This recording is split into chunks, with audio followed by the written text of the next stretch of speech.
আসসালামু আলাইকুম। যুবক, তোমাদের প্রশ্ন, গ্রামে গেলে মুরব্বীরা তোমাকে দাম দেয় না। ঠিক আছে? গ্রামের মানুষও তোমাকে ইজ্জত করে না। এটা নিয়ে আপসেট হওয়ার দরকার নাই। কারণ তারা ইজ্জত করবেই না। কারণ তাদের কাছে তো তাদের নিজেরই তো ইজ্জত নাই। সো যাদের ইজ্জত নাই তাদের অন্য কাউকে ইজ্জত দেওয়ার মতো এবিলিটি তাদের নাই। বুঝতে পারছো? সো তোমরা তাদের কাছ থেকে ইজ্জত আশা কইরো না। কেন আশা করো? সে কি তোমার চাইতে বেশি শিক্ষিত? সে কি তোমার চাইতে বেশি ওয়েট আছে ওর? না সে কি তোমার চাইতে বেশি বুঝে?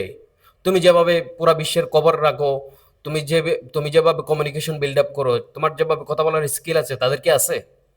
নাই তো। তাহলে তুমি তাদের কাছ থেকে সম্মান আশা করো কেন? হ্যাঁ ভায়া, এলাকার মুরব্বি এলাকায় যায়। সো তারা যদি করতো, তারা যেহেতু এলাকার বিচার টিচার কইরা দেয়। হুম। আরে ভাই, বিচার তো করে দেয় ঘুষ খায়া। দেখো না, দরবার লাগাই দে, কোন বিচারটা নিরপেক্ষভাবে করছে তারা? করছে কোনো বিচার? করে নাই তো। তাহলে কি? তাহলে ওদের কাছ থেকে তুমি সম্মান আশা করো না। এন্ড তুমি শিক্ষিত হয়ে যাচ্ছ ওদের জলে। কেন জলে জানো? কারণ তারা শিক্ষিত হইতে পারে নাই। একজন শিক্ষিত মানুষ চাবে আরেকজনকে শিক্ষিত করুক। যেমন একজন টিচার, সে শিক্ষিত মানুষ, সেই স্টুডেন্ট পড়াচ্ছে, মন মন দিয়ে পড়াচ্ছে, নিজের যা আছে সর্বস্ব দিয়ে দিচ্ছে। কেন? যেন সে শিক্ষিত হইতে পারে, সে যেন বুঝে। তার চাইতে দেখবা স্টুডেন্টরা কিন্তু টিচার থেকে বড়, মানে হয়ে যায়, বুঝদার হয়ে যায়। কেন? কারণ সে মন থেকে সবকিছু বুঝাইছে।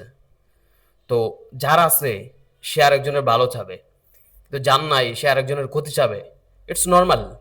তো তুমি তাদের কাছ থেকে সম্মান আশা করো না, এবং তাদের কাছ থেকে দূরেই থাকো।